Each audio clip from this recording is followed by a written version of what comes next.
There we are. Our pictures attend. Hello and welcome once again to Wandering Monster, America's Test Table and Monster Manual of Podcasts. I remember our intro. Also important to note, tonight we are not just America's test table, but Japan's test table. Not because Manishitana is back, but because we are going to the mystical land of Nippon, to the Meiji era to play the Yokai Hunters Society. I have always been really into Kurosawa films. I love the samurai movie, and for the longest time, I was looking for um, samurai horror written by Japanese authors. Right? I wanted samurai horror, but not through the eyes of some kid who watched way too much Rurouni Kenshin. And through my search, I found a press. I can't find the name of the press in this book anymore. I found a press. Oh, Korodahan Press, uh, which is a guy who lives in Japan, who finds Japanese horror, translates it into English, and imports it over here. And he sent me a copy of Okamoto Kido, Master of the Uncanny. Nice. This author, Okamoto, was born during the Meiji era. He was a kid.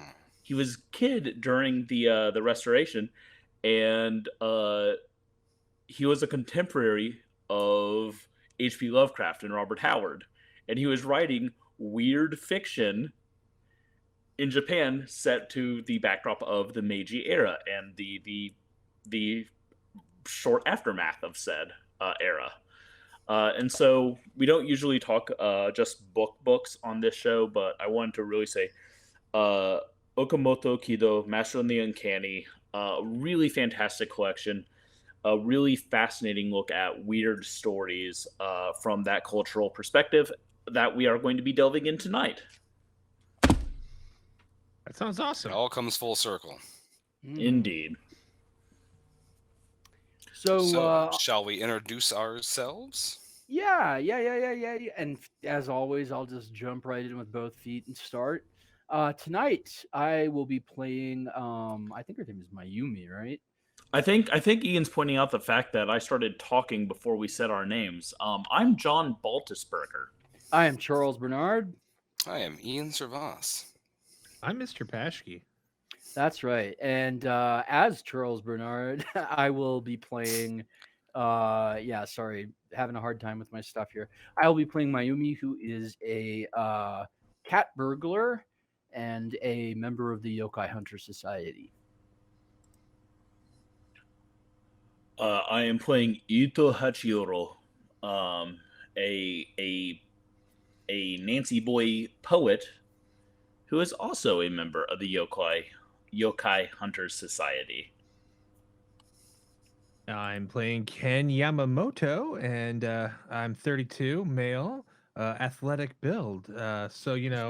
Not this right here, but yeah, I believe. Am I also a member of the society? I think so. I think we all were. Yeah, I think we all are, right? Yeah. Yes. Look at that. It's because we are playing the Yokai Hunter Society. This is a game that was inspired by Tunnel Goons by Nate Treem.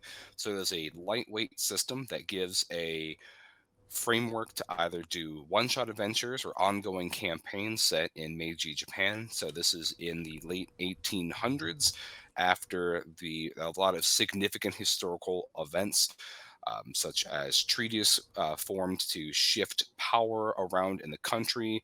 America enforced its way into the ports, and so now you're getting the force of westernization during a tumultuous time. So a lot of power systems have been upheaved. There is a lot of unrest in various areas as people have lost their powers or experienced wildly different economic shifts, lots of cultural change. So it's in this milieu that there are all these rumors afloat of monsters terrorizing villages and unexplained terrible deaths, and this is where the Yokai Hunter Society arises. an ancient clan or group of splinter cells. Not too sure because it's a shadowy organization that has always existed to serve Japan and deliver people from the shadowy beasts that lurk, just waiting to pounce. So, our three intrepid heroes here are all members of the Yokai Hunter Society.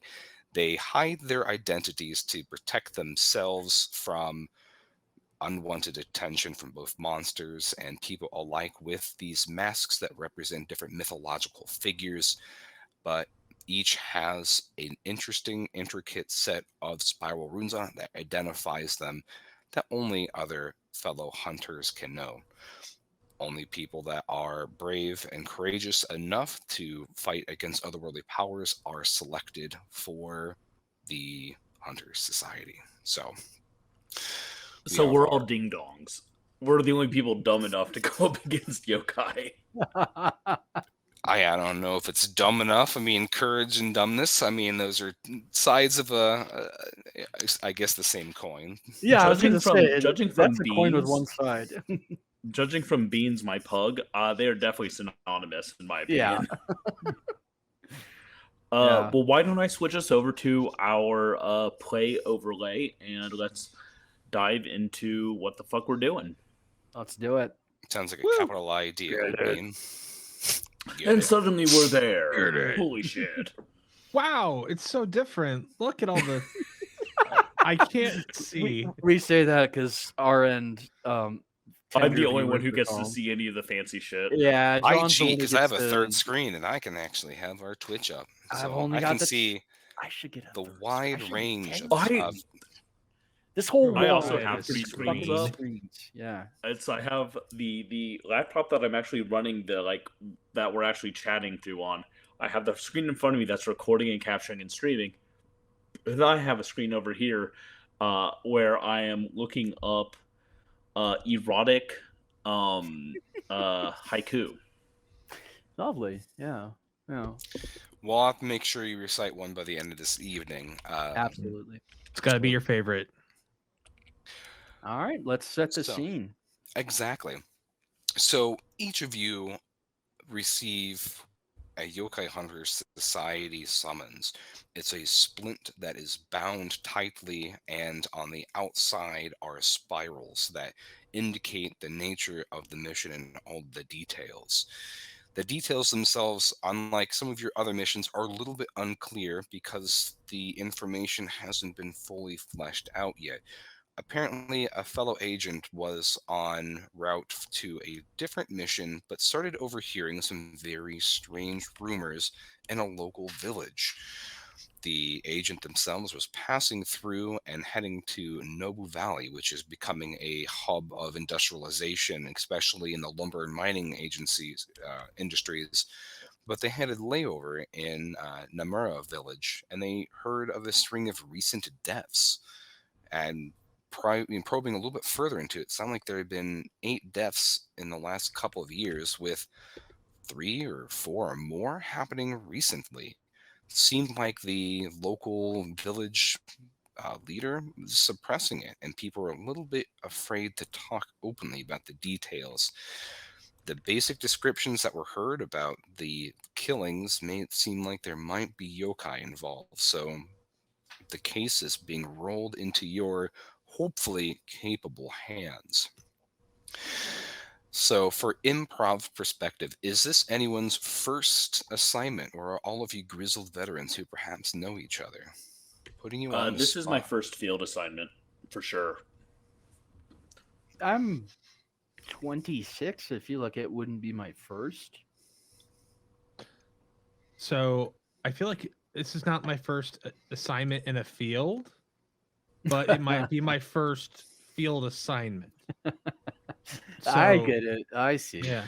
There may or may not be fields involved. You'll have to figure out once you make the day's journey to Namura Village. Now, when you gave your introductions, a key piece that I think by now all of you would know about one another would be a little bit about what your background is, to kind of flesh out and bring to the story what your background is. why don't you share a little bit for our audience before we jump into it, as we are going through the village and we're having montages conveniently explain your story, your character's background, just a little highlight about what Is this makes you like tick. a quick TV montage or like a Oh, DC I movie was within a just movie? giving that as general thing. Just say a little bit about what you are, because no one talked about like I'm a blank. Like why not just throw Oh, that out there? I'll start. I've got a very exciting profession. I'm a cat burglar. Although and I have definitely like light fingers because I was trained by monks and am terribly misusing what they taught me to steal from strangers without their knowledge, which brings me great joy. Are you a Uh, super horny granny again? no, I'm 26. 26. I am, however, like given to flights of fancy, I would say, as was horny granny, but different sorts of flights of fancy in that game. That is a reference to the real thing RPG that we did previously. So Where I if anyone played wants to check that babyface back for Gertrude. context. Yeah. Yeah. All right, thank you for that background, Mayumi. Who next? Um, Ito is a slightly withdrawn man. He is the child of a former samurai family that has fallen into hardship and poverty, lost their fortune, and um, his father was extremely bent on like trying to recapture the glory of the family's heyday.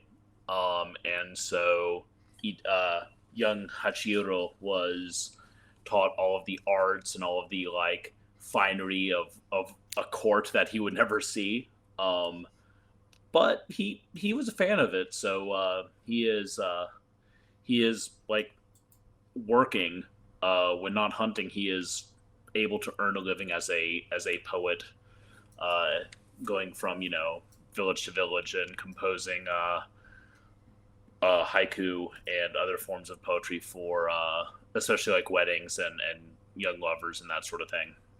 He's a romantic. Well, thank you, Ito. And last but not least, Ken. I like radishes. Radishes like me. You know, in a way, life be like a radish. You live in your field, covered in dirt, living your life like a radish. And then one day, you're out here with these guys wearing a mask. What's with the mask? It hides you, much like the dirt hides a radish. Anyways, it's summation. Radish. Ken is very eloquently describing his experience as a turnip farmer, explaining that athletic builds. Oh man, my brain transposed turnip into radish.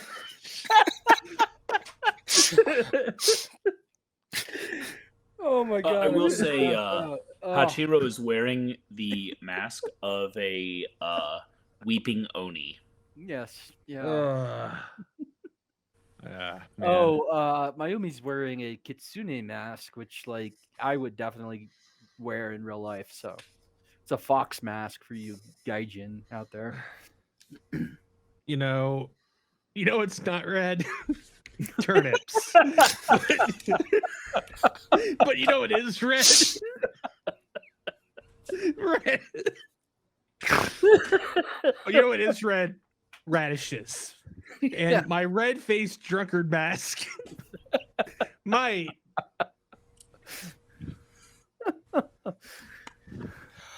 And with that, you have all conveniently made the day's journey to Nemura Village. So you started off, and it was, early day, and you're coming in just right, getting close to evening time. So the sun is hanging ever so much on the horizon, getting ready to sink. In fact, as you pull up to the village, you can see that there is a lovely picturesque mountain that would be great inspiration for uh, poetry or stories, and it's just beginning to dip behind this mountain peak. There's a lush forest. We'll say that this is late in the year. We're looking at kind of that pre-autumnal time where it's the heat of the summer is beginning to wane, and you can see the trees are just beginning. They'll, in just a little bit, they'll begin to get that golden hue as they turn color. So very picturesque.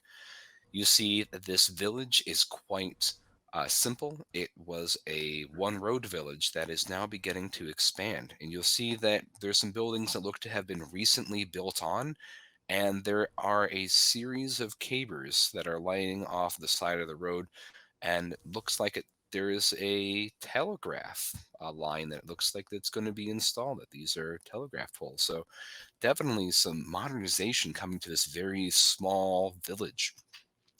In the background, you can see that there's a little babbling brook that just really kind of cinches the picturesque view. So from here, you can easily kind of identify some of these buildings clearly from the smell of a burning fire and some type of hearty stew. There is an inn. Beside it, from the kind of riotous sounds you hear from it, it must be some type of drinking or gambling establishment because there's some pretty heated voices kind of rolling out of it, and a couple of other smaller, more quiet buildings. There's a building off to the side that has stacks of paper beside it, like maybe newspaper, and two men discussing. Perhaps it's an office or an administrative building, and there's a couple of huts. Running off to the east, there is a well worn trail that leads deeper into the forest.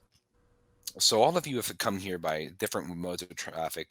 Probably all of you have taken a long wagon ride, and so you are quite tired after your sojourn here. So, you quickly identify each other because you're all wearing your masks. As you see, the weeping Oni, weep for us, John. I'm kidding. It's like that, but all the time and covered in spirals. So you all meet up with each other and exchange your salutations. What is your covert, clandestine, secret, only Yokai Hunter Society greeting that you greet each other with? Get it. Yeah. Only in Japanese. Get it. Yeah, only in Japanese, exactly. Yeah, whatever that is. Get it in Japanese. That's For our new listeners, that is a reference to CU Space Cowboy, which would be another great listen for you to check out, since also is a lightweight, fun system. So, Yeah. And then you'd understand why we're all wearing squid hats. I've got my squid hat why here. we It all just doesn't were fit in. wearing squid hats. Yeah, mine is just kicking it in the background right here. This No is need a to worry weird about combo, y'all. See, this is why I like you it, need though. to I like it, subscribe though. to our thing, so then you could these little references will make sense.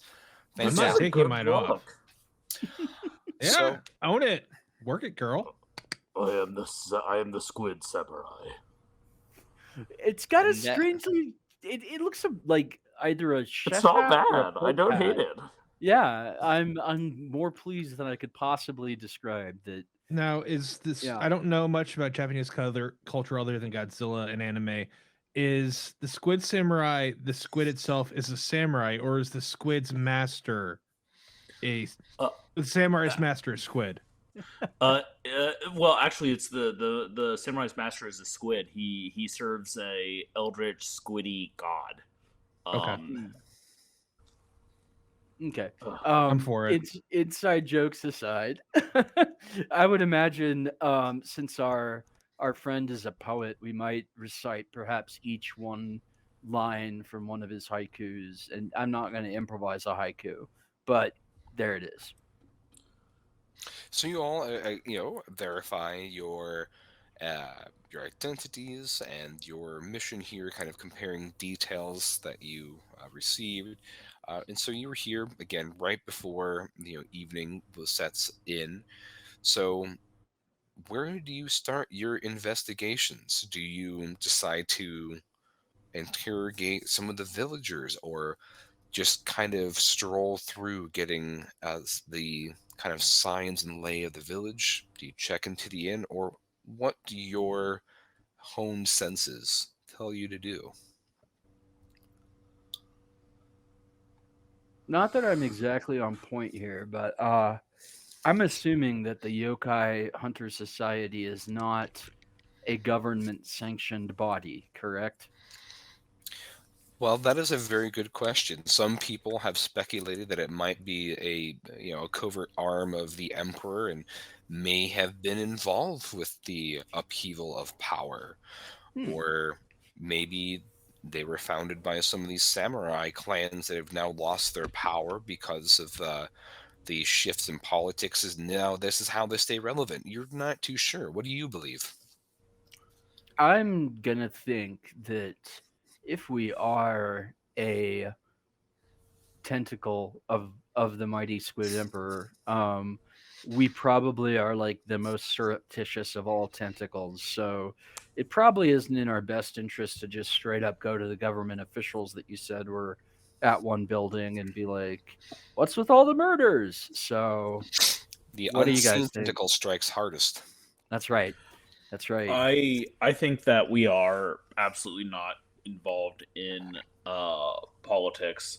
My assumption, my character's assumption, I should say, is that these are in fact disenfranchised and poverty-stricken samurai who, not so much to stay relevant, but whose sense of honor and service to Nippon and to the greater community drives them to seek out and protect communities. You're But I spoken think we like a are. poet. I absolutely think that we are also not sanctioned, and that certain yokai that appear human could get us in trouble for killing.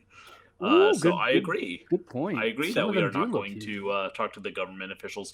I am going to suggest that we head to the local inn slash tavern slash, you know, public gathering place, whether it's a bathhouse, whatever this place It's has. a if I'm not mistaken, it is a place that is serving a hearty stew by the smell of it. Am I right?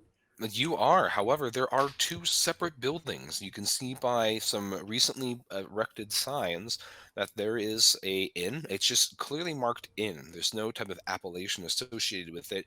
And then there's a sign that also equally and rustically just says drinking den.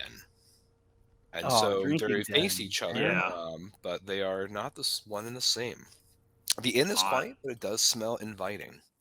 I mean, food is it's never a good idea to drink on an empty stomach unless you want to get like more drunk, which is obviously why you drink. So do that. Um, Live like your I best life. Yeah, yeah, yeah. No, I think that we should definitely hit the drinking house because what is it they say that something about tongues loosening, I don't know the saying, but yeah. Let's go get some of those loose tongues talking. So we're going to the in or the out? we're going to the drinking house. Yeah, so Okay. there's the tucked in and the dragged out, and we're going to the the dragged out before we get tucked in. All right. Sounds like a RuPaul establishment. Sorry, that was forced and cheap and That's usually poorly my- timed. And I would like to firmly apologize for the internet. You're all good. You're all good. You might want to apologize to RuPaul, but I think other than that, we're good. RuPaul's career is doing great. I don't think they're going to be hurt by me. Yep. Where'd you hear about me? First question. And so Sorry? with that, we find ourselves entering in the drinking den, and it's aptly named because there is a lot of drinking happening. Go ahead and can someone roll me a d6? 4. I need you to investigate You know, a murder. dice is like a rat. Murder. So you see that at a table that there are 4 men that are quite burly and disheveled. Each one of them has on the side of their belts is a stout little axe, and they all look to be like woodcutters that have just recently finished their workday. They are all pretty deep in the cups. You can see that they have like several little cups for their sake or for whatever local brew is here, and they're all slinging dice. They have like a bamboo cup. They're rolling two cube dice, just like a d6, that they're rolling and then shouting and then slamming the cup down and then passing, exchanging bets. Um, there is next to them, kind of also kind of taking it in and sliding some bets. There is uh, a man who is looks like he's balding, or he's got like a big patch of hair missing on the side of his head. And he seems to be very strategically kind of placing his bets and seems to be winning more often than not. A waiter looks like a pretty young man and very kempt, very well kept traditional garb, is ferrying drinks back and forth. In the corner, you see there's other various villagers that are just quietly talking and exchanging gossip. So most of the noise coming from this table of 5 people. I'm going to join the gamblers. Saddle up and join them. Are there any like? Before he does that, can we exchange inventory among the group? Like, I don't know why we couldn't, right? Yeah. All right. So before Ken, no, I'm sorry, Ken's the farmer. What's your dude's name? Ito. John. Ito. Before Ito goes over to the gambling table, I kind of sneak in front of him and with a pickpocket's deft hand, drop into his palm my special loaded dice. Not because he has to use them, just in case he needs to. Because I will be joining the assorted villagers at their table. And that's the one that all the loud noise is coming from, right? All the loud noise is coming from these rowdy woodcutter gamblers. And okay, because I was going to suggest that our turnip farmer who loves radishes go talk to those dudes as a fellow I have a plan son for of them. the soil. Yeah. Yeah, that's what I was gonna. And I think I'm going to talk to the well-mannered waiter. Just sort of take a seat and try to get his attention. So divide and conquer, I guess. All right.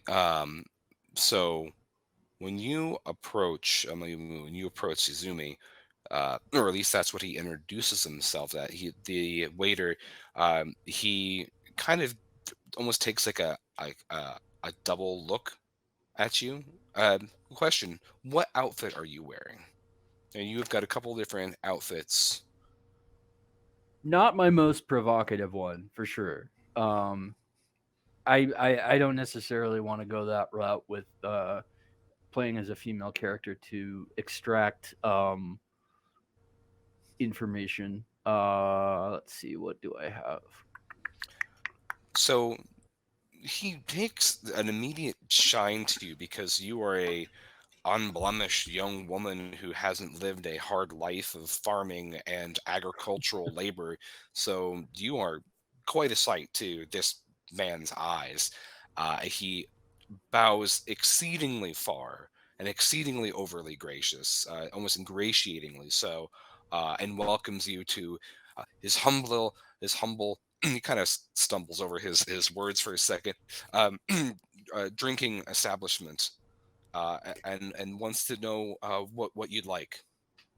He's very eager. Yeah, I'm gonna order 2 of the strongest thing on the menu, one for me and one for him, and invite him to join me, and say that I am traveling to visit relatives.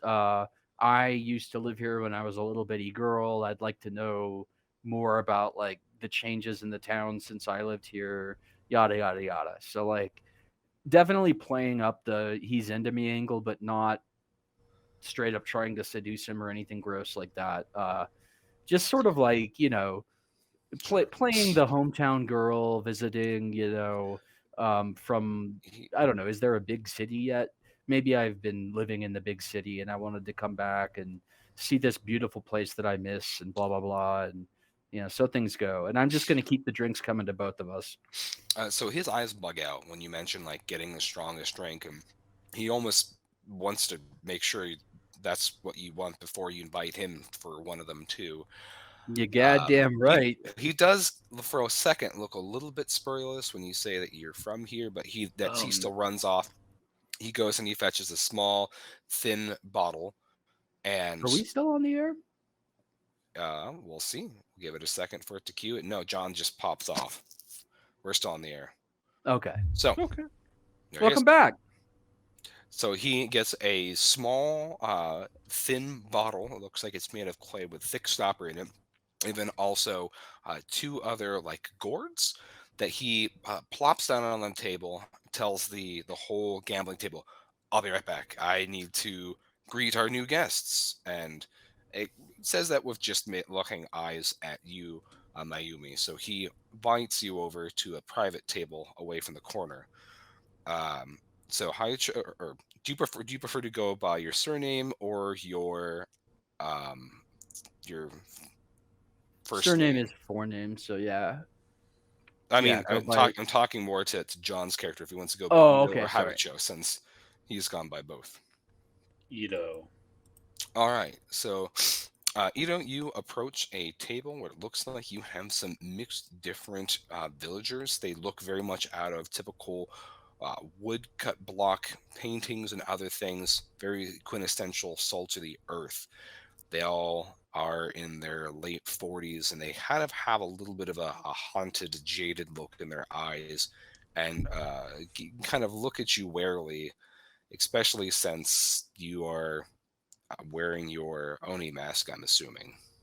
I'm assuming all of you are wearing your masks now currently. I should have probably qualified that since you're wearing. Well, I mean, a fox mask is probably also still a fetching sight, so I won't change that. Anywho, so you're coming up at the table wearing your weeping Oni mask.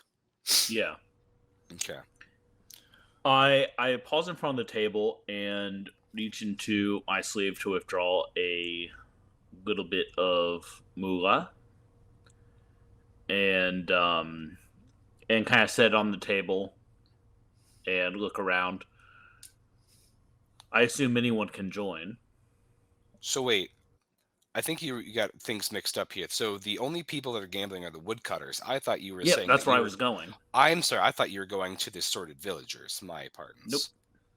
All right then. So you join. We're gonna walk that back. So you walk over to the table of gambling men, who hadn't really seemed to pay you any notice as they just slam down the dice cup and money exchange hands.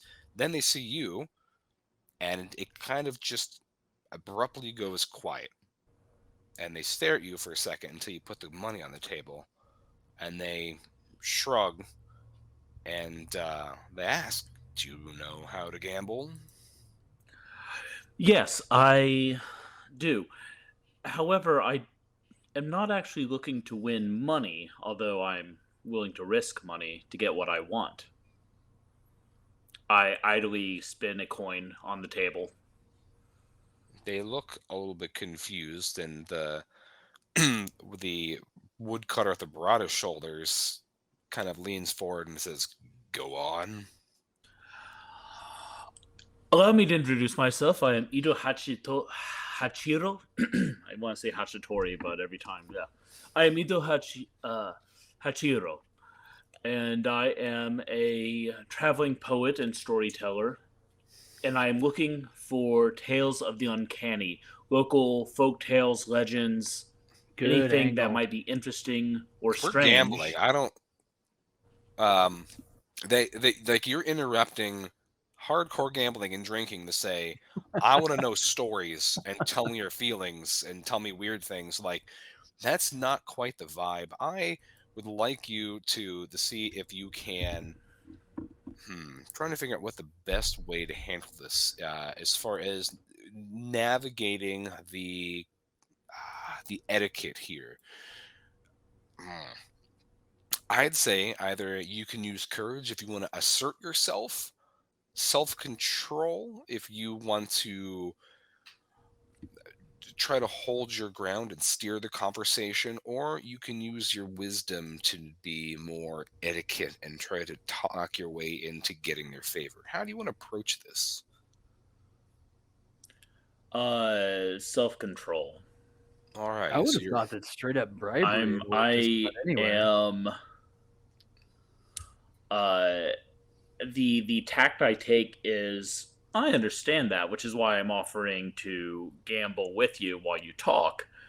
Um, but to my knowledge, to my experience, no one understands the local better than the workers. And that's the tact I am taking all right. to take control of the situation. Uh, I guess that's a 12. All right, so you really hold your ground, and they are very burly, gruff people, and they respect that you didn't kind of cower at their gruff interruption of you, and they are amenable to tell you more. And they lean in to say, "So you've heard the rumors then?" I haven't yet. That's why I'm here. And uh, my entire idea here, as John and as Ito, is that no one likes sharing weird stories that they encountered on the job of more than roughneck workers. Go to a truck stop and listen to truckers talk about the weird shit they've seen on the highway. Or any line of I work, can't hear really. anything Charles or Patchke is saying. I'm I going to can. be right back because I haven't said anything. So that Okay. leads us to you, Ken. So Ken, remind me, Hi. what were you wanting to do? Okay. So I am Ken. I was going to go towards the no, I guess at this point there's There we only go. one pocket of people that have yet to be interacted with, and that's the Just the villagers. yeah, the Mhm. villagers. Okay. So I guess I would, waltz on over, not waltz. Yeah, waltz, sure. So you kind of move with a swaying cadence, which makes sense because you have a mask of a red drunken demon, Yes. basically. So you naturally kind of have that drunken stagger that seems to really fit the guise. And the villagers look, kind of how I described earlier, quintessential salt of the earth, laborers, very like tawny skin, weathered hands, and they almost smile a little bit when they see that you've got this drunken spirit, and you could see, especially like one of the older women, kind of like you can see that she's probably thinking about old stories about drunken lecherous spirits and so forth. So, how do you introduce yourself? I would kind of go up to them and be like, uh, call me Ken. Hello. I would like to buy everyone here 2 drinks. 2 of them. Uh, you look and you don't see where the waiter went. It seems to be off in a corner with Mayumi. Well, I'm bold, so I would like go up to the bar and look to see if there's a bartender still there. If not, I'd probably drop some coins on what I feel like is the correct value on the bar top and reach over and grab what I want. All right, so you see like a calabash of probably holding some type of barley or rice beer that seems apropos.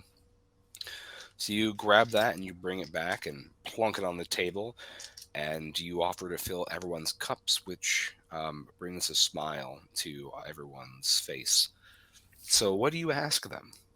Well, for the first cup that everyone drinks, I would kind of keep it like just getting to know about the town, talking to the people, nothing too major. But once the second cup is like in their systems, assuming that everyone's more loosey goosey and fluid, like I would start to press about why we're here. I believe there were 8 dead people, and the mayor is covering it up. Yeah. So, to kind of do the first thing, so you learn a little more about the village, that it's an old farming village that has been there for a long time, but it's just now starting to see growth because over the village about a day over is really rapidly growing and expanding. So as that area of commerce is booming, it's coming through their village because it's a straight shot. So they marvel about the telegraph poles and the messages that go through wires, and that there are newspapers with current events that normally you would have to have runners from villages really exchange that information. So a lot of things happening. And once you start talking about the deaths, some of them make certain wards against the evil and signs, and they look a little bit leery, but um, the one woman who really stared at your mask earlier identifies that you are in the hunter societies because of rumors and myths you heard when she was a kid, and she's amenable to help you. And she says, yes, there's been some pretty terrible things that have happened. In fact, just a handful of days ago, we had our most recent murders, I guess you could say. There were a couple of young lovers, Chio and Shio. They were found hanged in the woods, holding hands. Creepy.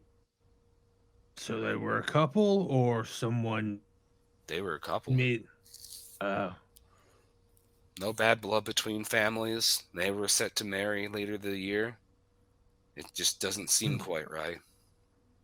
And it doesn't. there's been problems with other lovers.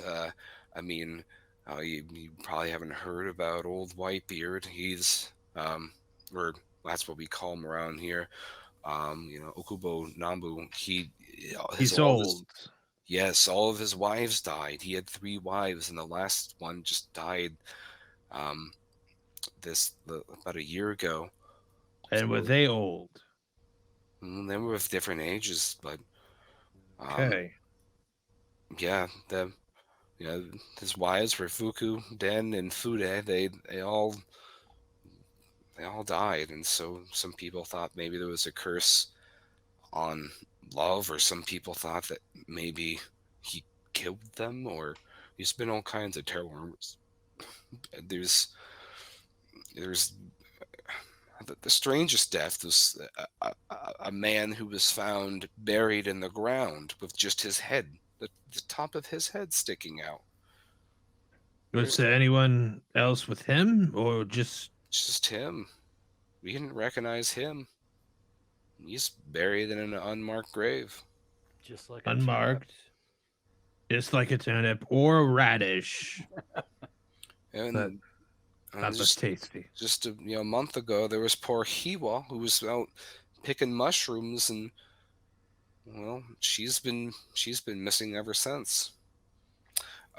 So Mayumi, you sit down and you are with Izumi, who is happily pouring this very thin flute, and it's kind of a crystal clear yet amber liquid, and it's very aromatic. It's like extremely well aged rice wine that has a just exquisite bouquet. And you exchange pleasantries, and seems to be willing to tell you about anything that you want to know. He tells you a little bit of what you've overheard from our conversation about the murders, but he's dead set. And he's like, I know it's that fucking Whitebeard.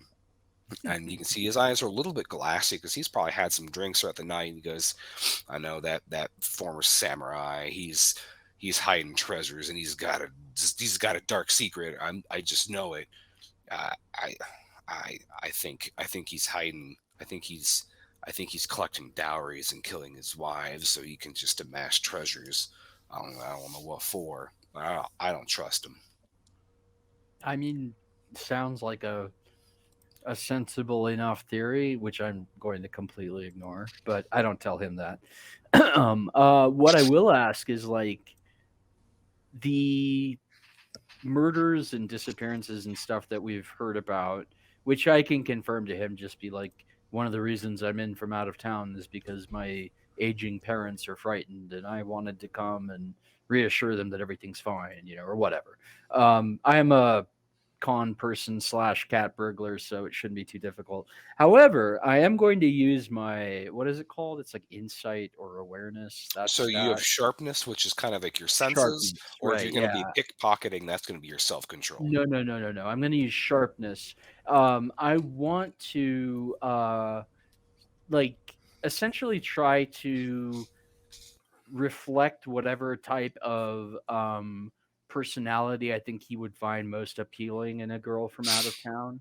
Do I need to do a roll to check against that, or would his drunk ass just be You could subject do to that my with charm? advantage, so that would be a 3d6 to drop the lowest die, and then yeah, that's what you would do. Okay. So 3 6 and drop the lowest. Wow, this is gonna be rough. That was a 3 and a 2. And that's a 1. So I thought this would have been real obvious for you.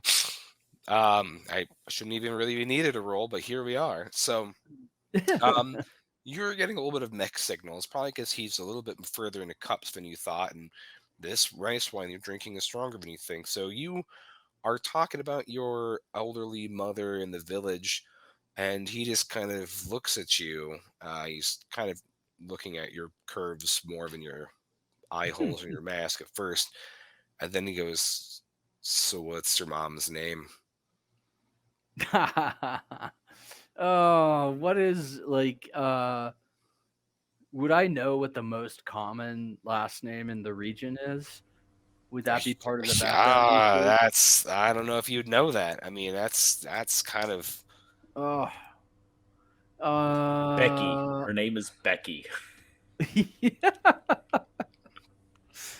I'm just going to like pass him right by being like, oh, you wouldn't know my folks. They keep to themselves, and they don't really live in town anyway. They kind of live this is on this. on He's the getting a little. outskirts of the woods, and He's getting a little bit of a slur. He's like, "I've been here my whole life. People don't really leave here. You're not around from here. and Who are okay, you all right. really after?" All right. In that case, I'm gonna say you caught me out, and then I'm going to try a whole other con on this guy. I'm going to say, if you can keep a secret, I am here on the Emperor's business. Um, his imperial sky godness is son of heaven is very concerned about the fate of workers in this region because the natural resources are going to be central to our nation's development. The coal, the All right, trees. you roll me your boy. What would be? I guess your self control. See if you can convince him. Oh no, that's not a great stat for me. Okay. I mean, if you or wisdom, I No, guess I'm fucked whatever I do. That's a 7. So I love this. Um, at all right. this point he's just like, you're a fucking liar. Look, here's this is like I wasn't born yesterday.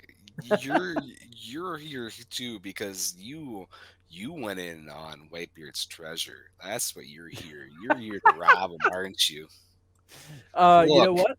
Let's just he's roll with that.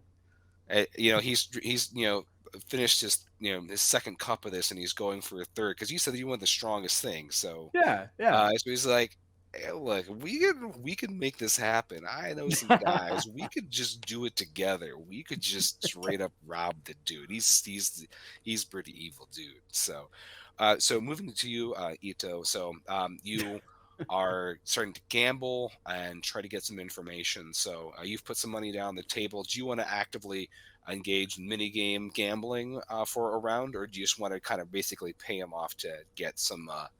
Um, I kind of want to see it. This is our second game with in-game dice rolling gambling, and I love that. yeah, I'll do some gambling. It's called Would Achin or something. So the gambling in this village is the simple game. Gwent. Oh no, Damn. I'm sorry, I didn't get to my mute button fast enough. Wow. What? Oh, I'm impressed. Like the cough mute thing. That's like. Oh, That's I was trying to get to it. I had a little bit of Papa Nurgle earlier this week. So the game is Ho-Cham, and so it's a simple game of 2d6 and trying to predict if it's Cho, even, or odd, Han. And I so like this. it's a very simple betting game. So Yep. go ahead and make me a wager, Isha. All right. What are they wagering? What is the standard? 3 to 5 sen seem to be Okay. the majority of the time, although the guy with the patch of hair missing will occasionally do 10. So yeah, I'll do 5. All right. So Ken and Mayumi, roll me d6 each. Oh, Don't say what it is. I can't. All right. So I'll have you two roll me a d6. That's a And 2. Hold up. Don't. I was gonna say we need to. Don't say it because I want him to guess if it is odd or even. Oh, okay. If All right. he is still here. You there, John? There we go. I can hear again. Okay, good. He has fallen into the void. No. Well- I heard him. I'm I here. don't hear him. Yeah. I can hear him. We're all good. I don't hear or see him. So I don't know Really? that Ian needs Nope. to be able to hear or see me, right? Like that's fine. anyways, interesting. He's not debating the merits of just totally canceling you from the show and like firing you. No. Are we Now, gonna do the hold rest on. of the podcast like one of those like 1950s shows? Like, what's that? Yes, I Hey, would like to I can see him refinance. on Patchkey? Twitch, but I can't see him Patchkey? in Ninja, so I don't know what the Patchkey, I deal want you is. to So, tell Ian that Yeah. he's very handsome. All I'm right, not going to we'll cancel him from figure the it out. show, but we'll So, be very Ian, separate. Ian, real quick. John wants you to know that you're very handsome. What was Mhm. that, John? That I would never cancel him from the show, He would never cancel you from the show, but we he's will be threatened doing to- the show to can me separate before from for my now dad on. jokes. but we will be doing the show separate from now on. Ian Okay. says something about dad jokes, but I talked over him. I'm sorry, Ian. No, you're It was fine. Should I log out and log back in? No, I should do I'm gonna it. do No, All right, he John's should gonna do do it. Yeah. John's gonna do it, Ian. So John's give doing just it. 1 second. All right. Well, I tell you what, let's all just take a quick 5-minute tech break while we figure out what the fuck is going on. This 5-minute tech break was brought to you Let's by shoot for Get 3. Yeah.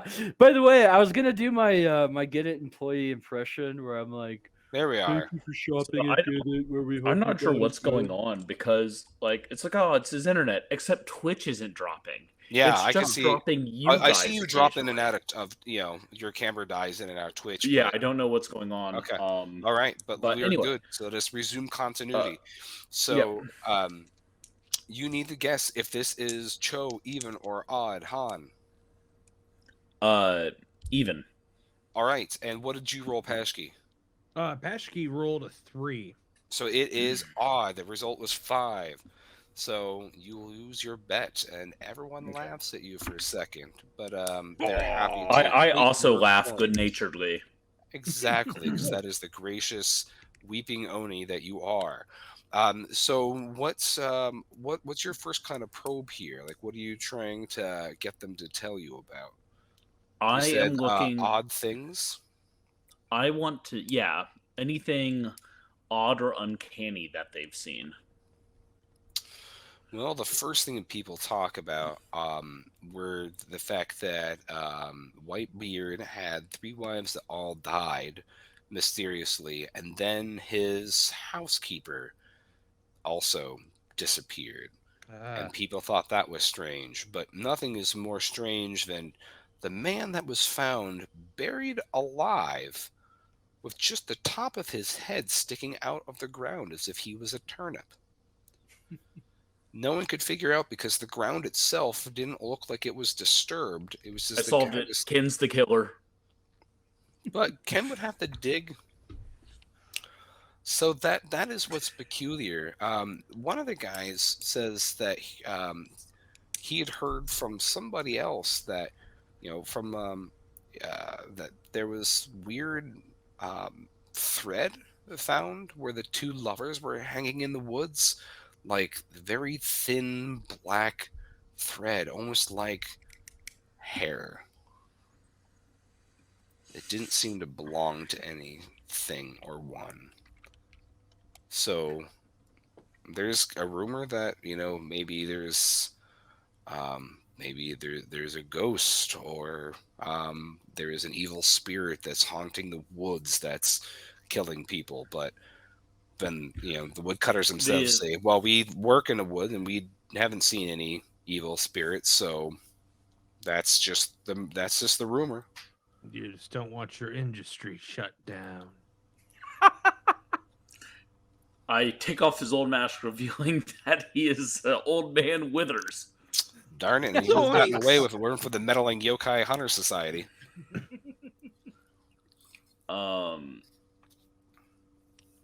I am going to.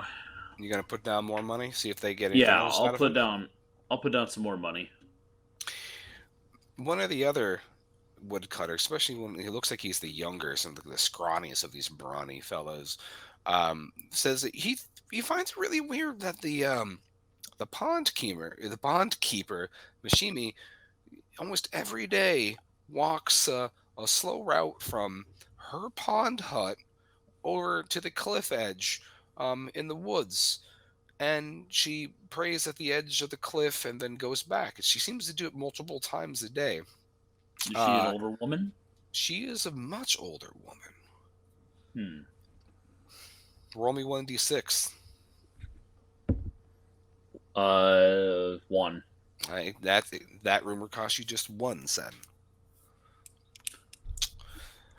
So okay. So all of you have been gambling and drinking and carousing for a while, and it's starting to get a little bit late. Some of the woodcutters have had their fill from the gourds full of the spirit, and it's you can see people are beginning to peter out. Any kind of final bits that you want to try to pry out of people before everyone retires to bed? I want to know where the old man and the old woman live. In the woods. Before I go. In the woods. Okay. Whitebeard's got an old family. I might be able to help out in that department. Since Since Mr. Glassy Eye over here is drinking with me, was talking about making it happen, i.e., robbing the old man. I think I might just try to roll with that and sort of like recon the location of the house. I'm like, kind of pretending to go along with this plan. I might say like, that's not a bad idea. Like, can you show me where this guy lives so that we can think about it some more? So you slip out. He said, well, I'll show you after the tavern shuts down. Let me get all the customers out. So meet me out back. Perfect. And I'll show you. Anything else you wanted to get out of any of these villagers, Ken? So I never found out about the housekeeper, first of all. Let me say that. So what was it? Because I know I cut you off earlier. What was it that you wanted to learn more about the housekeeper? I mean, I didn't know about the housekeeper. So I would still be trying to figure out what the 8th murder was, because I was only told about 7. Okay. So I would have been trying to figure that out.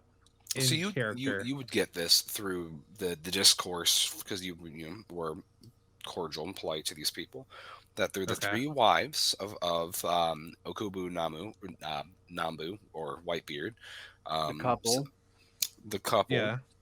And the guy a guy from outside the village who's planted like a turnip. Right. A woman disappeared while hunting for mushrooms, and she is presumed dead. And then also the housekeeper of Okubu Nambu also disappeared. All right, so I would have just gathered that. Okay. So I would inquire more about, like, where was the turnip head from? Like, what part of the town? Like, more information. The person was from outside of town. They didn't recognize the person. Okay. Which makes it even the stranger. All right. I got nothing. Slowing it down. Ooh. Go. All right. So with that, tavern shuts down. People retire to bed. Do the two of you want to check into the inn while your young companion slips off with a drunken man for whatever nefarious purposes? Hold up. I was assuming that when I left as to go meet up with this guy, I was gonna grab these two chuckleheads and be like, Definitely I'm not. just trying Absolutely to not. sully your good reputation. Nuh-uh. Look, not I don't know gonna what you're yuck your into, yum. but I am not into drunken. Like, if he is too drunk to say no, that's not consensual. So I'm not you're joining you. misconstruing my intent, and I don't appreciate it. I No, don't I believe would you at like all. I would like Horny you to babyface Gertrude. I would like you two to follow along at a safe distance, preferably like in the shadows with your own, yokai hunter society skills, and like that way, on the off chance that this guy like Oni's out and tries to eat me, we can all three of us fly into battle because we don't really know what or who we can trust in this town. So I would assume that you would know that it's society protocol to try not to go on a solo mission if you think you're going to encounter a demon, right? I mean, I already wrote that Ken is a voyeur in my notes, so I'm in. Oh, okay. So he's going to follow me no matter what. Oh yeah. Gross. I hate it. I would only follow if you explicitly asked me to. Which I did and do. Yeah. Okay. Then I do. Cool. Because I like straight up he assumed you're going to go get a piece of string. No. No. No, he objected. I was the one that was putting that in for joviality's sake. Anyway, so yeah. You see Izumi and Mayumi slip into the woods. They follow a very well-worn path that meanders through the wood until it comes to a sort of crossroads. So they take the pathway that is just off to is that north?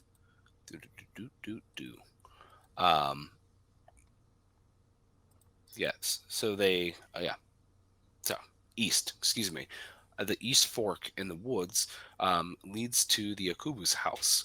So you see, in the pale moonlight that it is walled around the outside of the estate with gates at the front and at the side.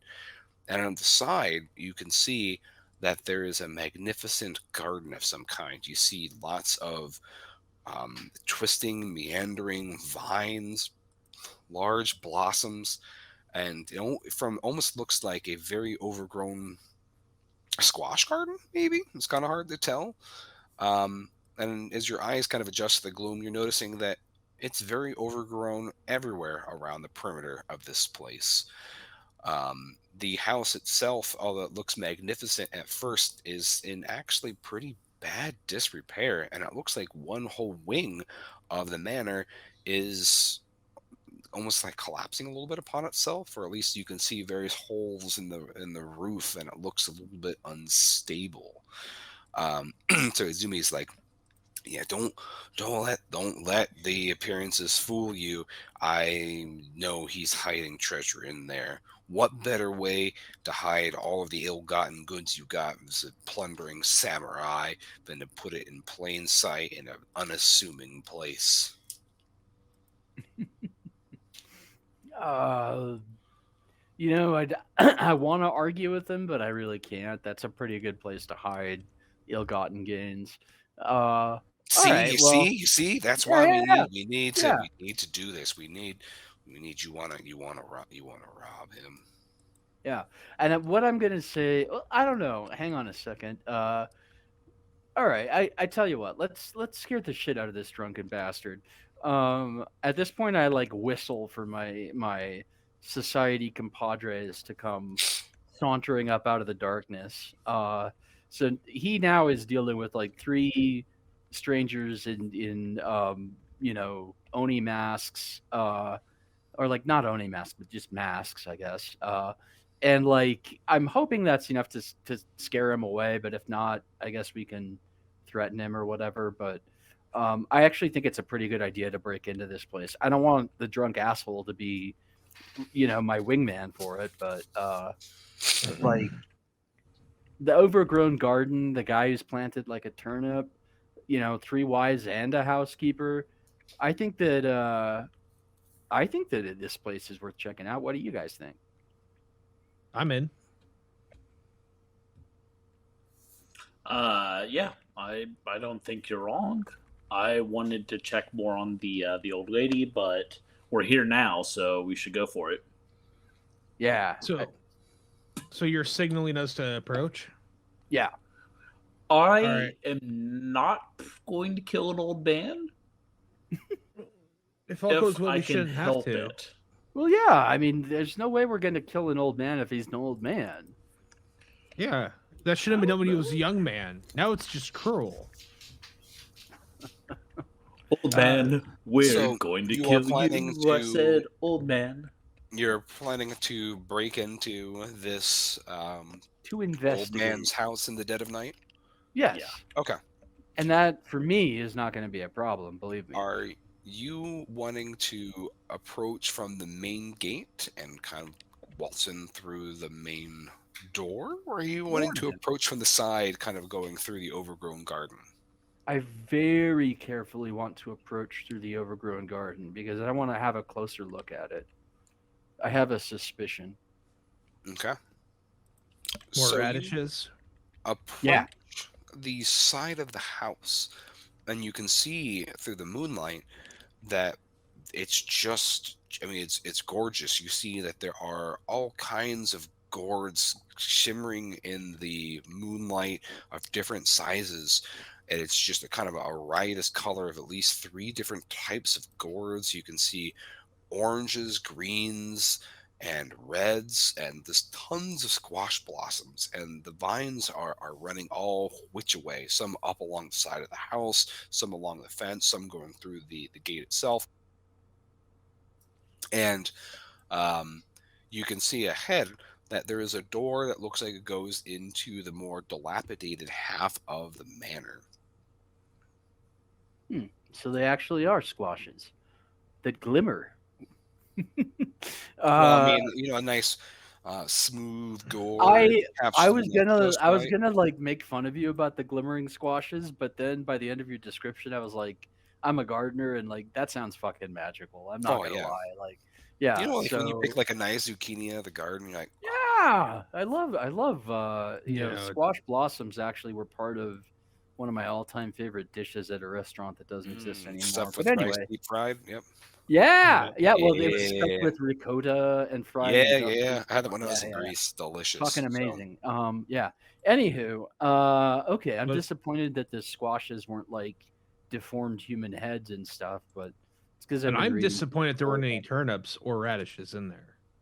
I mean, we haven't gotten close to the ground. It could be, And the greens could be I'm not hidden. disappointed at all. I'm perfectly okay with what we found. I'm only disappointed because I have been reading too much Warhammer. I was expecting like the Work Garden of team. Nurgly Delights, so. Yeah, I just came through that garden. You don't want to be there. So, tell me about your approach. Are you opening the gate and then going towards the door? Like, you're the stealthy cat burglar. You tell me, what do you do? Not gonna open the gate. That's just gonna creak like a motherfucker. I'm going to vault over it completely, which, as I am a lithe 26-year-old yokai hunter, I don't think would be too difficult. Now you get advantage on that, so that's your 3d6. Okay, so I actually have to roll for vaulting the fence. I mean, it's high enough that to do a standing jump without touching the wall itself, that's a little bit of a feat. Okay, all right. I tell you what, let's try it. I have to make someone roll something I'm here. gonna go crashing through the fucking fence. You just watch this. Yup, that's a 1 and a 3. I should have only rolled 1. Here we go. And a 2. So for a combined 5. So when you think you clear the wall because you feel like it looks rickety, like if you just used your whole body weight on the wall, like maybe a section might collapse and make a lot of noise. but you feel like you deftly jump over it, but then your foot is snagged or tangled on a gourd vine, and you were face planted, like face front into the dirt. Like you eat it hard. So you take 1 point of damage as you just smash your mask into your face, and you feel like Cool. there might be a little rivulet of blood coming from your nose. Yeah. I Make broke a me tooth, real I'll be quickly. talking like this for the rest of the night. Make me a sharpness test. Oof. Okay. And if you want, you can also make this at advantage. All right. Let's find out how much the dice love me tonight. It's hey. I don't need to do the advantage because that first roll is an 11, nat 11. Wow. Yeah. So you hear like the rustling of like the leaves on the gourd vines, but there's no wind. I was right. And you are hearing footfalls from inside the abandoned mansion, kind of heading towards the direction of the door. Well, these two jagoffs better get over here and help me post haste. Is the gate easier to unlatch from this side? Will it? I don't know. I guess you don't even see a latch. It just has some vines sticking through it, but that's about it. Well, the rest of you do, and you hear your companion eat dirt loudly. Yeah, I'd say our stealth advantage is fucked. Which is ironic since I'm a cat burglar, but I guess. Well, perhaps there's a reason why all this happened. You know. Yeah, maybe. So what do the other two do? I guess I'd follow. You're gonna clumsily jump over the wall, or you're gonna go through the gate? I mean, just use the gate. Yeah. Sure. Yeah, the gate's right there though, is the thing.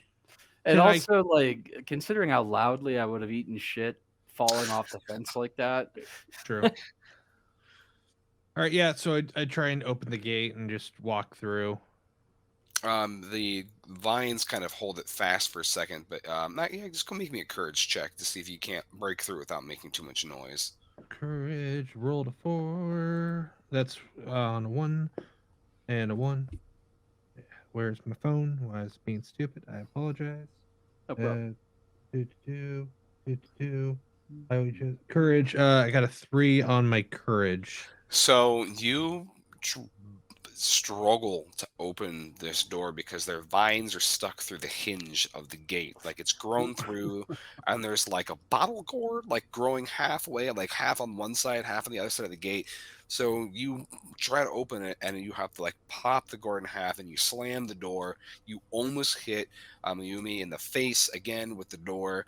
It makes a lot of noise, and the door in front of you opens, and there is a figure in the door frame. It's a little hard to see because moonlight doesn't quite touch, but it looks like a young man, maybe early mid-20s, late 20s.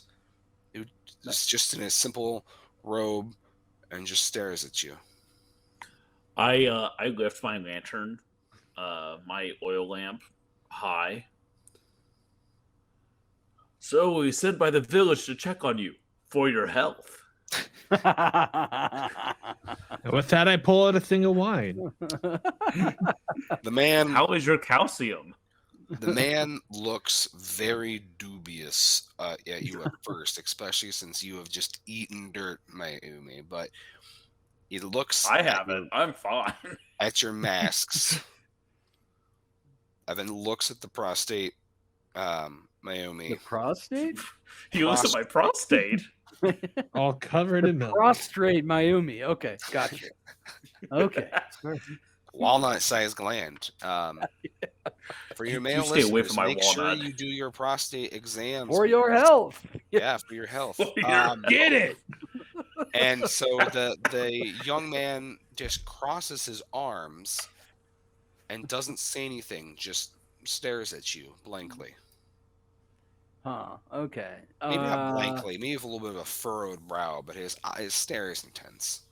Does he ignore my gesture of offering him wine? I didn't hear you say that. Oh yeah, it's on my Um, character yeah, he sheet, was so like, I'm gonna. yeah. And I so look you like a say that drunk. you are checking in for his wellness, but then you're also offering him wine. Well, I mean, or this help. look at it this this is way. like 1800s Japan. Like, Plus, look at it this way. Like, I've fallen on my face. He's shaking wine around. The other guy's waving a lantern and talking about for your health. Like, I would, if I were a homeowner, be like, look at these drunk bastards. But I don't know. It's Meiji Japan, so So this gives you this look that gets progressively more icy and cold without saying anything, just tight-lipped, line for lips. And then slowly steps back into the house and shuts the door and latches it. I feel that went very well. It could have Yes. gone worse. it's possibly so. Like, on the real, Yokai Hunters Society, I have a theory. When you fuck up enough, and they think that you are just like a threat to the society, they pair you with a couple of other fuck ups and like send you off to die on the most hazardous mission possible. And I think that's where we find ourselves tonight. You figured it out.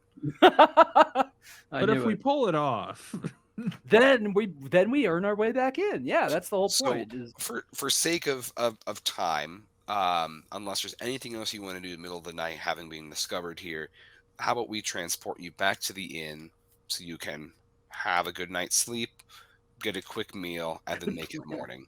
Because good plan. we have less than 40 minutes to figure out what's going on here. Sound good? Yeah. okay. So, I am intrigued by the living gourds, but yeah, we can move on. do you want to pick a gourd before you go? Yes, You good didn't- idea. Yeah, yeah. didn't for say no. later, for later examination.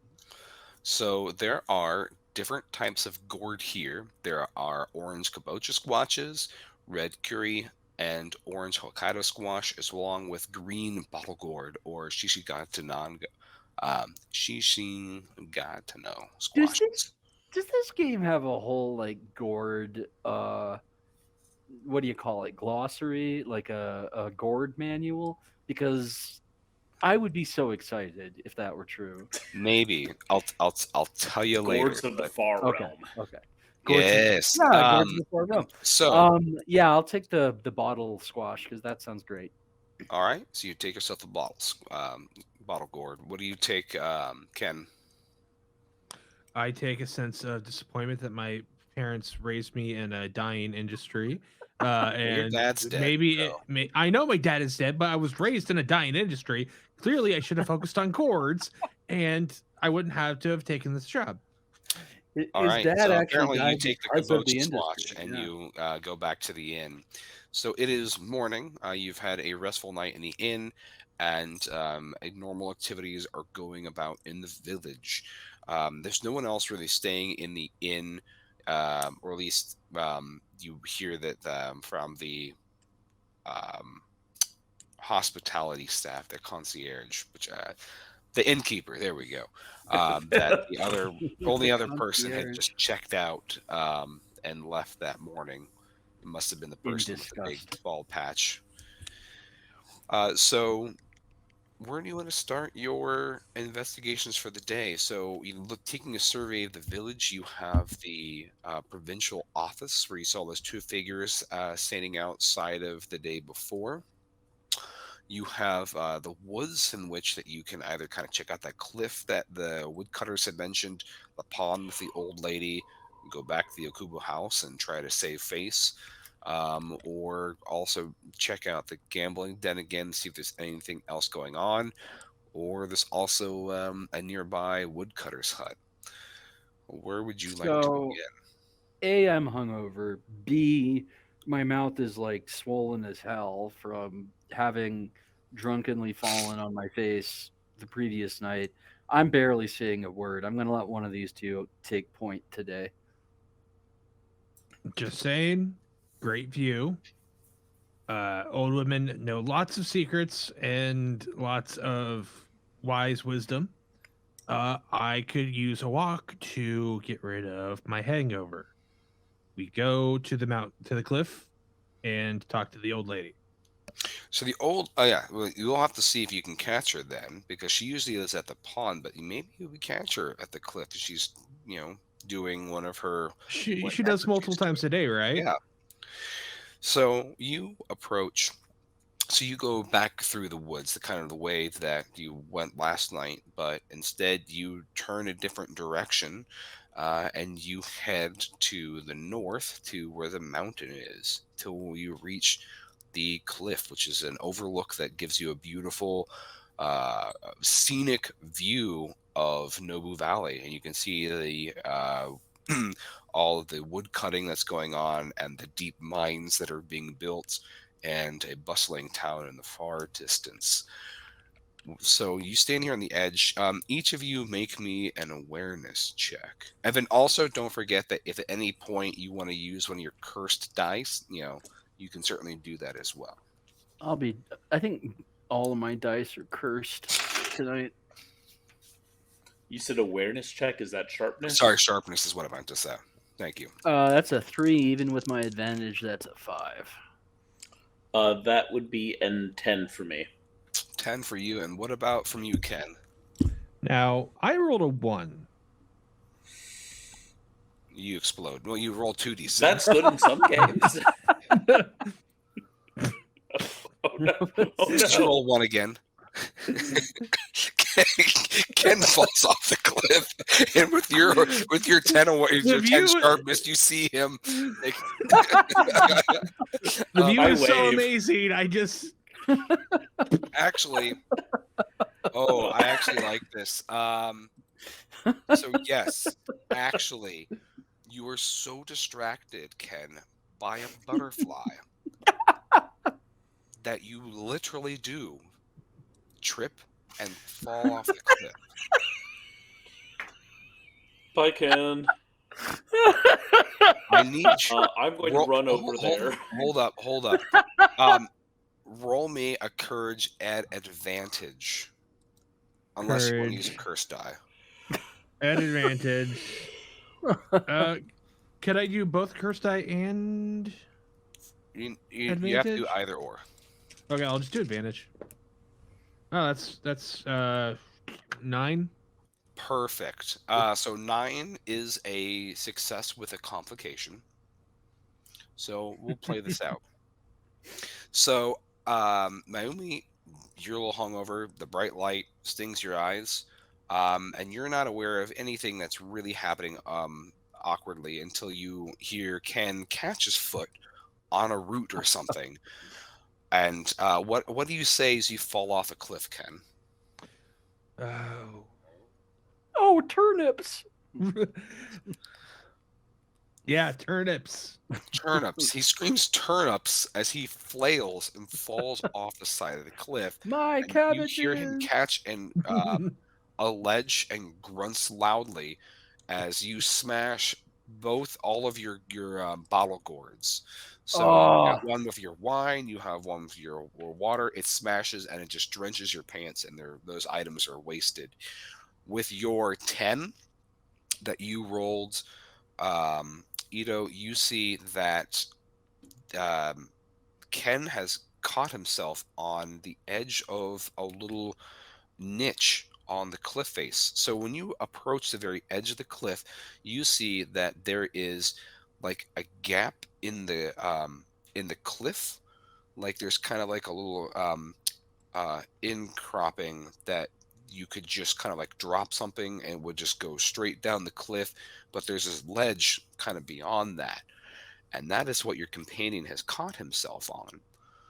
You see, so he's kind of dangling down, but from your view, you think you see some things on this ledge that he is gripping himself on.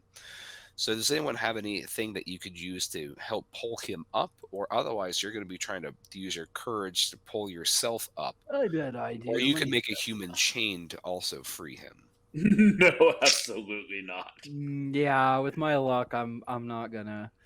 Let's I- see. I have a shovel. How long would we say my shovel is? Um, That's not bad 6 actually. feet. Yeah, 6 feet. Yeah, I don't have any rope or anything. Bummer.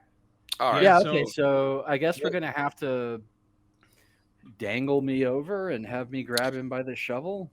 Yeah.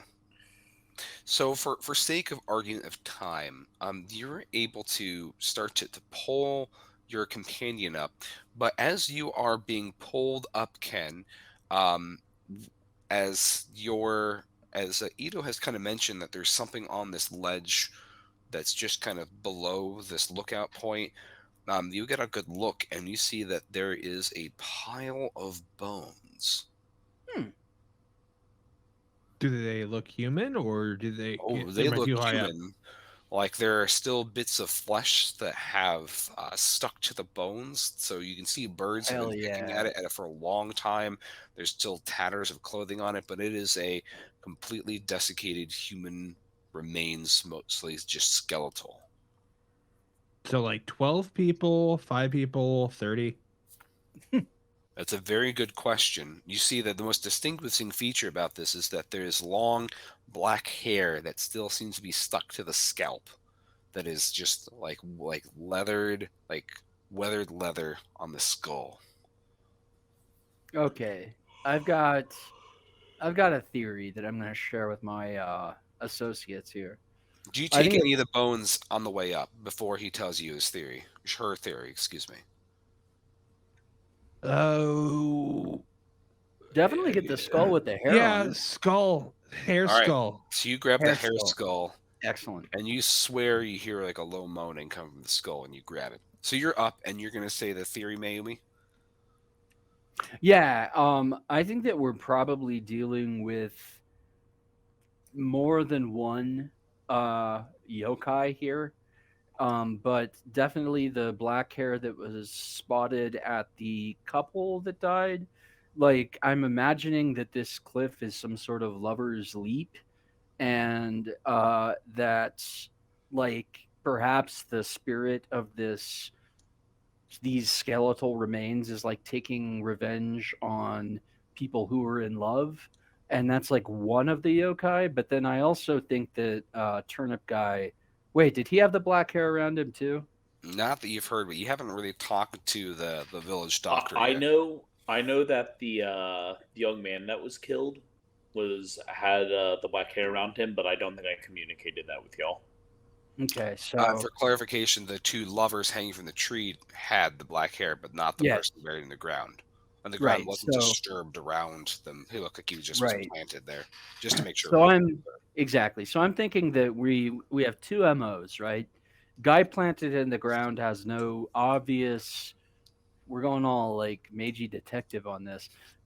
Has no obvious like link to the other crimes necessarily. The couple, the young man, the wives of the old man, all of these strike me as people who are likely to be like lovesick or love struck or whatever.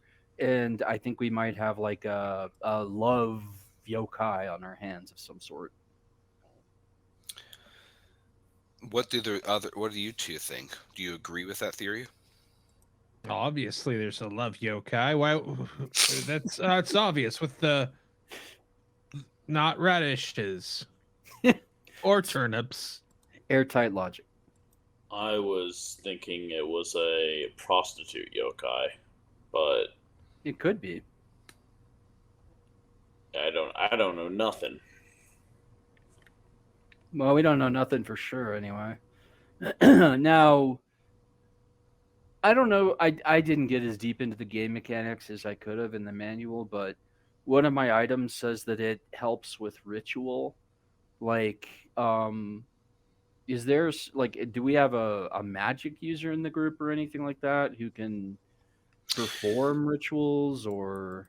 So if you are going to be using, so magic and spiritualism is a little bit nebulous. You treat it just like you would as a weapon. So the weapons and items don't intrinsically do damage per se. They do damage based on the difference between your roll and the target value you need to surpass with your roll. So if you wanted to kind of perform an exorcism, for example, you could use your ceremonial fan to get that +2 bonus to your self-control or to your wisdom to exorcise the demon, and that could substitute a weapon per se. What if I wanted to communicate with it instead of exorcise it? You could certainly do that. I think I'm going to do that. And would it be? I'm hoping it's a check against whatever the hell that sharpness or whatever the stat I have is, because that's the only one I've got a really good bonus on. So where do you want to perform this ritual? Are you doing it out in the open, or are you doing it in a like an enclosed place? Like, what did you learn at your time in the temple? Closest to the point, the place where it happened is best. And since like the cliff is like literally where whatever happened happened. Do you want us to dangle you down? No. I think that perched on the edge of the cliff here, we can do the ritual, and it's going to Fine. involve a ritual fan dance, I guess. I don't know. I hopefully don't have to improv describe that, but I will damn sure roll to see if I can talk to dead folks. That's for sure. And I can't. That's a 5 with my. Actually, hang on. That's a 2 advantage for my stat, and then the fan, so that lifts it up to 7, and then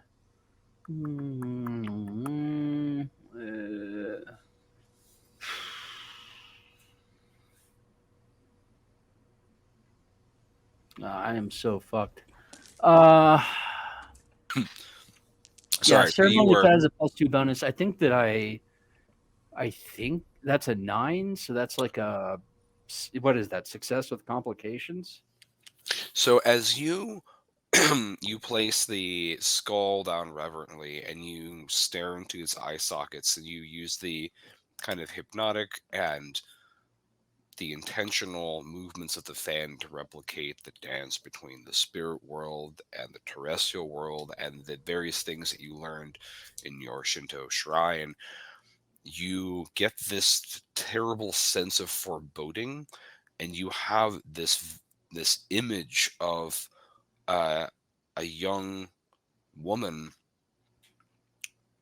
like taking a small vial and pouring it into a bowl of kanji, and then you see another woman who you don't recognize like foam violently at the mouth and thrash, and then you see that same figure again, a little bit older, also pouring like a dark vial into like a soup, and another woman you haven't seen just convulse, like bones breaking from the force of convulsing so hard and then spraying blood.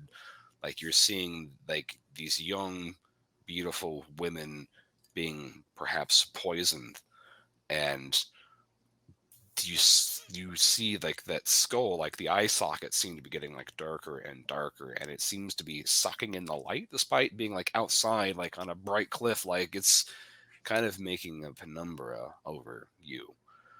You hear this like cackling begin to wail from the sides of the woods to your left and your right, and you definitely feel a terrible and dark presence here, and you know you should tread carefully.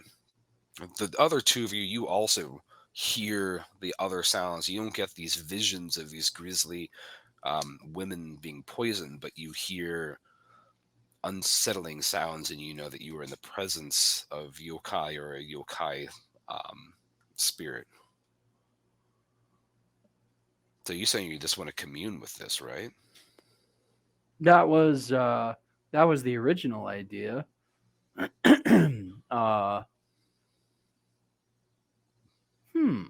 You feel like if you continue this, you might just summon the thing?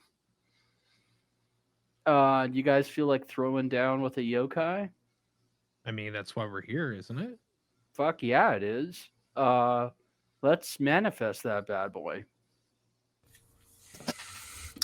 So you continue the ritual, and you start to see this dark smear against the skein of reality, and this wail, this keening wail, reverberates over the cliffside, and materializing in front of you is a deathly white, pale woman with long black hair obscuring her face, with a kimono that just kind of disappears into billowing mist. Her form is gnarled and contorted as if all of her bones are broken, and you can see as like the dark hair parts like this malevolent eye staring at you, and she points with her gnarled finger, and you hear bones cracking as her jaw distends, and she gives this deathly wail that makes your bones go cold. So all of you instantly feel the temperature on this cliffside just drop, and I'll need all of you to roll me sharpness as initiative. So let me know what you get.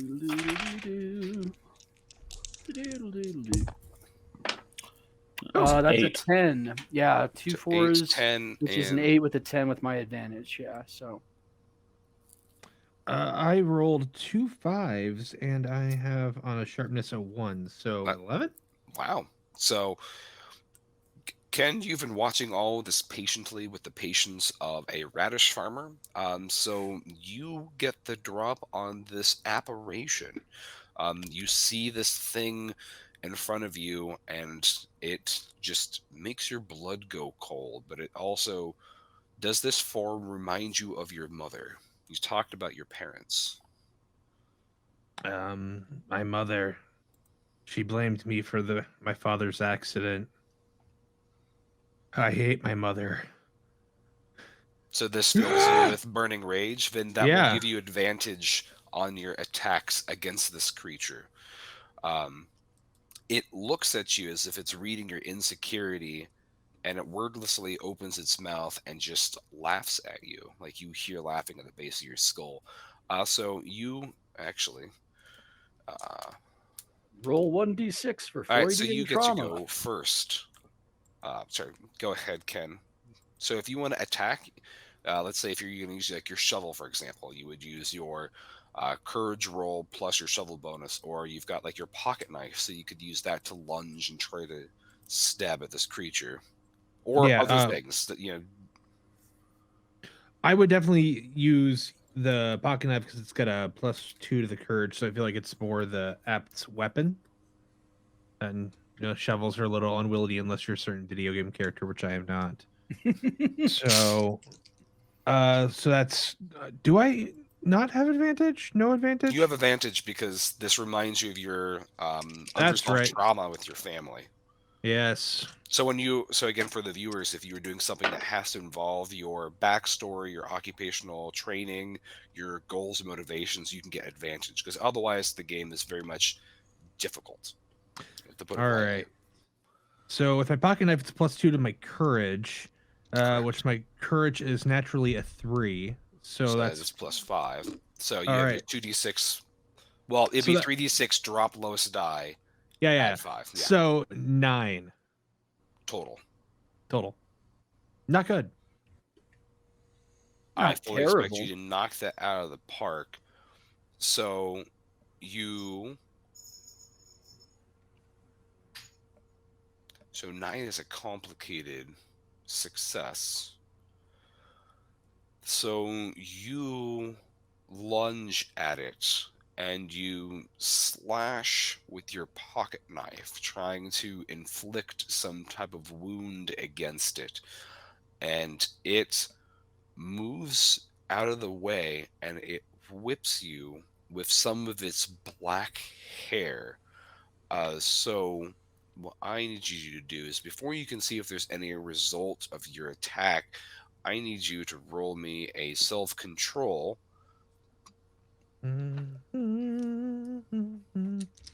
Self-control. And you can add your yes, also with advantage. My bonus is 0, and I don't need that advantage because that's 2 6s. 12. Nice. So as you lunge in close quarters with it, you start to stab fiercely at it. It makes this ungodly wail, but then it whips like there's an actual whip crack sound as it slams its head around, whipping you with tremendous force, and the hair grapples you, trying to fling you off balance off that cliffside again.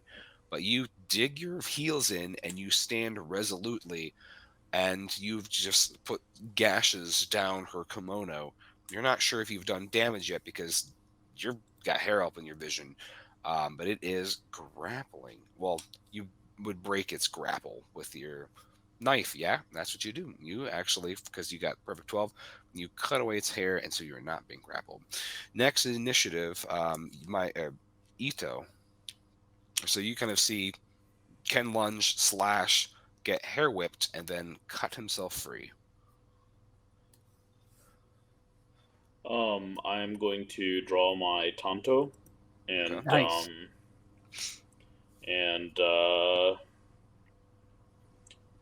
take 2 steps forward and lunge with a stabby stab. Do you want to use your cursed die? Yeah, I'll do that.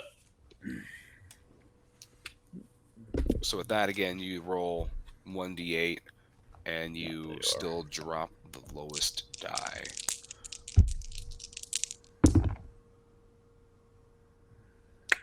All right. Well, that was a 8, so I fail. What did you roll on your And, cursed die? my cursed die was a 4. So My that was highest more die of an was a 3, so I lose a point of curse curse resistance. resistance. Okay. So you slash out, but it moves out of the way, shedding a lot of that hair that kind of cut free when Ken sliced at it, and it cackles.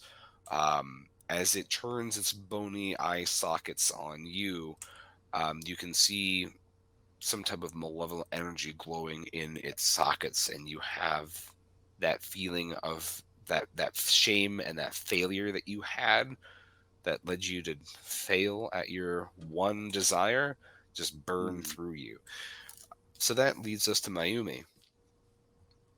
Well, when we started this little adventure, there was a bit of a enticement or foreshadowing, if you will, that one of us might be carrying the old proverbial chopper, and that would be me. So I reach into my kimono and pull out a 6-shot revolver, fully loaded, and rock back the hammer on that motherfucker. And I'm gonna put one bullet into each of those glowing eyeballs if possible.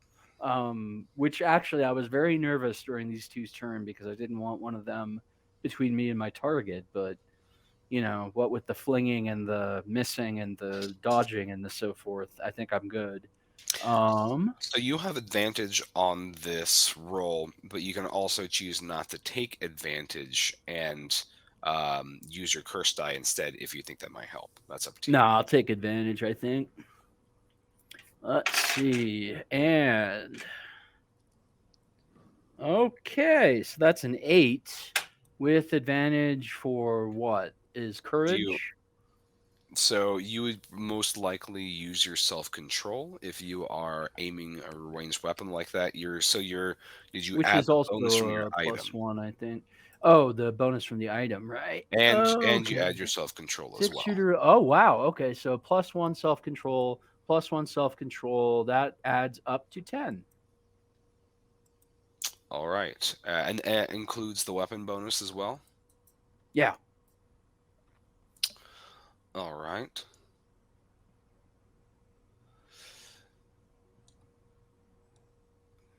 So you fire, and your shot seems to go right through it.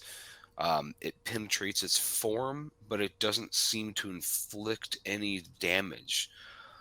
You know that these yokai are slippery things as they exist between the realms, and you just must have been so infinitely close, but you haven't gotten through its damage resistance or hit its true core part of its weakness, as it were. It cackles malevolently and then looks and gazes upon you. And you are again kind of wrought with those images of people dying grisly deaths. You see the young couples having a romantic tryst before they are hanged violently, being gripped by tendrils of black hair and being strung up in trees. Top of the initiative, Ken. So you had a mighty slice on this creature. Unsure if you actually drew any, well, not blood, but I guess ectoplasm. But All right. So am I still an advantage, or was that just for the opening round? so since all of this has to do with your family trauma, you get your advantage. So you get your advantage the entire time. Okay. Cool. Not as good, but I'll take it. That is the 8 plus. What was it? 5. Yeah. Yes. So 13. 13. So you slash at it, screaming some type of oath of vengeance against your trauma, and you draw the knife across its face, and you actually see its pallid white skin split just a bit from your slash, and you can Nice see like shot. the darkness below it, and it looks horrified that you've actually injured it, and with its gnarled shaking hand it touches its face and then looks at you and again wails. All of its hair shoots out, and for a moment you can see just her terrible rotten visage before it shoots its hair back at you, and it tries to strangle you. I need you to roll me a self-control or courage, your choice. Self-control. Oh, we're gonna do courage on that. Okay, yeah, that's not bad. That is 7, 8, 9. You say 9? Oh Yep. no, wait, 10. I 10. said Okay. 9, but I missed math. I have Okay, 7 on good. my dice. Vengefully. So her jaws distend, and you see black saliva begin to drip off of her teeth, and she shoots like a my real gob. mom. She just spits a gob out of this phlegm right into your mouth. But you move at the No. last second, and it just flings and splatters against the ground next to you. Next initiative, we have Ito. I'm going to attempt to kind of dodge behind her and slash at the back of her neck. All right, make me a with- wisdom while you're doing that. No. Okay. All right, go ahead. I'll use my curse die again.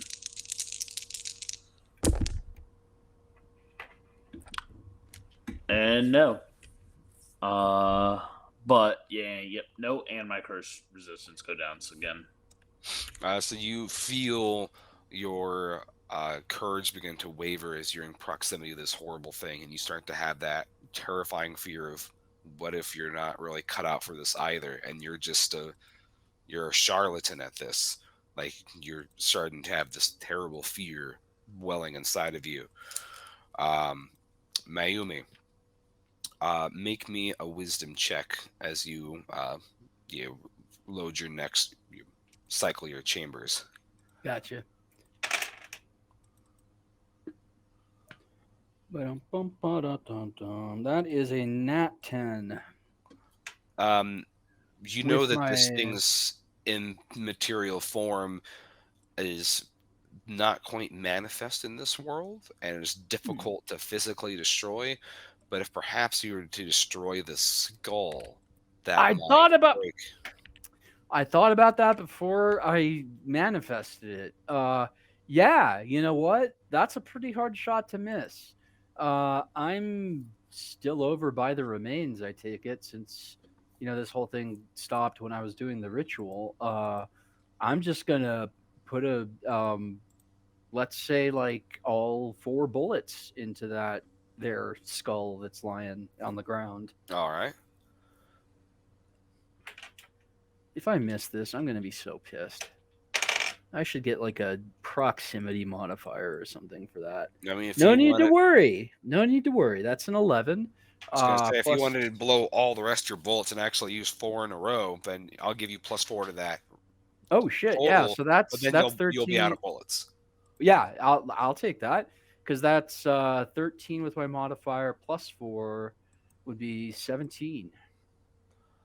So, having woven the ritual and kind of pull the skein of reality enough to let this thing in, you have it in this quasi weakened state, so you just unleash all of your bullets into the skull, the thing that's anchoring it here in this place, and you shatter it.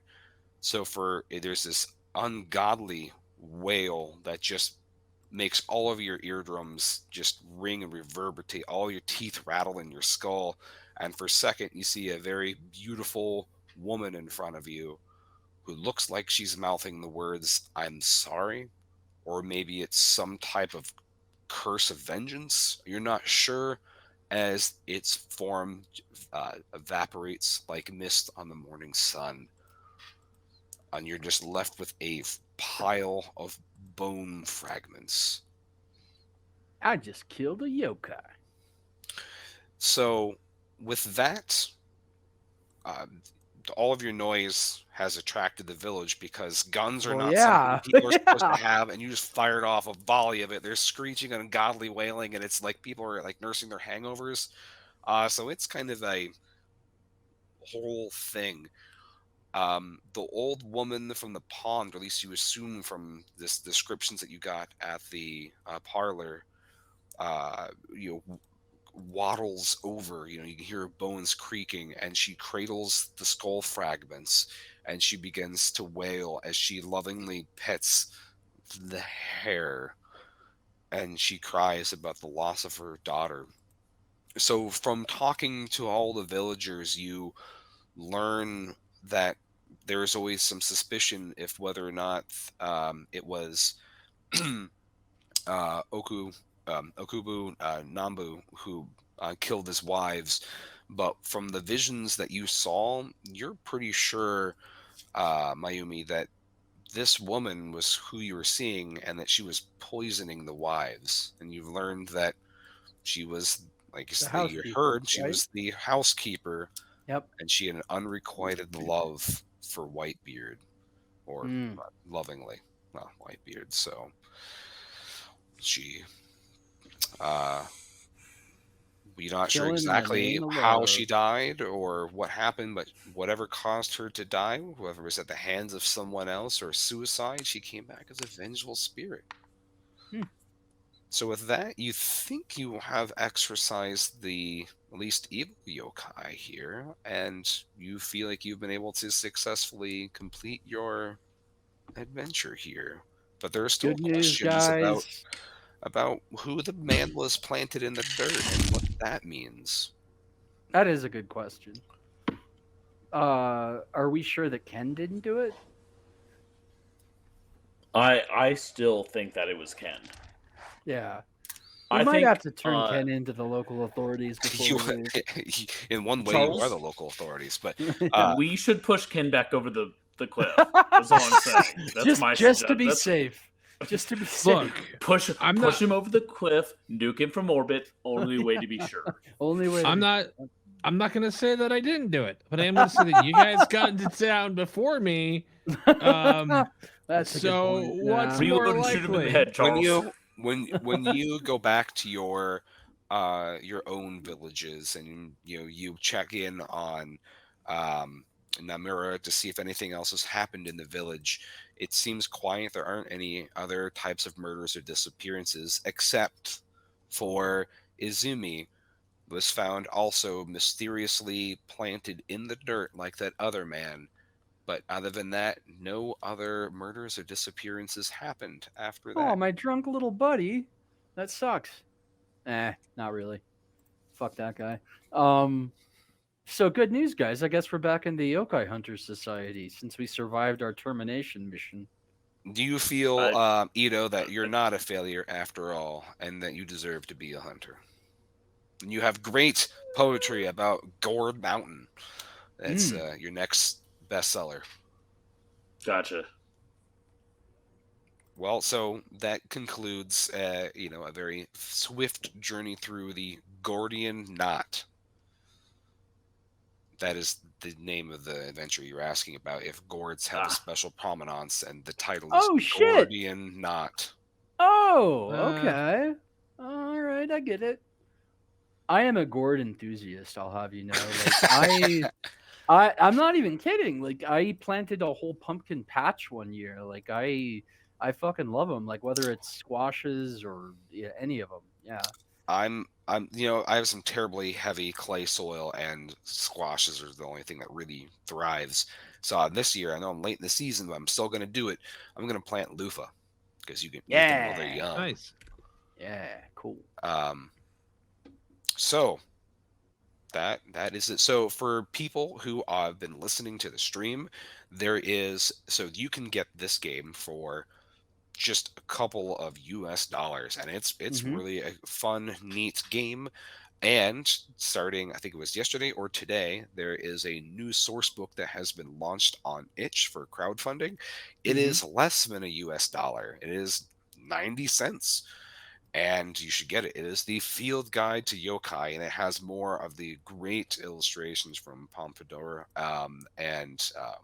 It is great because it is dual statted for both OSR games and for Yokai Hunter. So you could get this for less than $1 and put in some Japanese mythological creatures into your BX or OSE games or whatnot. I mean, I think it's crazy. It's less than a US dollar, so you should totally get that. I plan on getting it myself. Yeah, get it. That's gonna become our goddamn slogan here. What, get it? It's going to? It's for your works. It's going to. Yeah, it's for your health. Who bought the hat? And I didn't buy this hat. But also, Pompadour is also available for art commissions as well. So if you like the art style, and it's really cool art too, so I recommend it. So at least on our Facebook posts, I have links to the various games and products that come from Pompadour that are really worth checking out. So we thank them for letting us play their game. It's really neat, and I would do it again. It's also because you guys are Wandering Monster. I'm saying like y'all. I mean the Charles and John, you've been doing this for a long time. You could literally do a Monster of the Week game with this, and it even encourages you. It has an engine for creating like episodic, like this week on Monster Hunters. I love it. That's great. That's good stuff. And I have to say, from the interactions we've had, that Pompadour / Kima is super cool. I support their work, and you should too. Yeah. Links to go to their itch profile and or see the game on itch are in the posts we sent out on Twitter and Instagram. But you can also, I am sure, go to wanmoncast.com. Like, we should probably start like collecting all of the games and the links to them there. I put some of them in the calendar invites, but it's not always the most accessible. So we'll figure that out for future viewers. Yeah. Any announcements or closing remarks?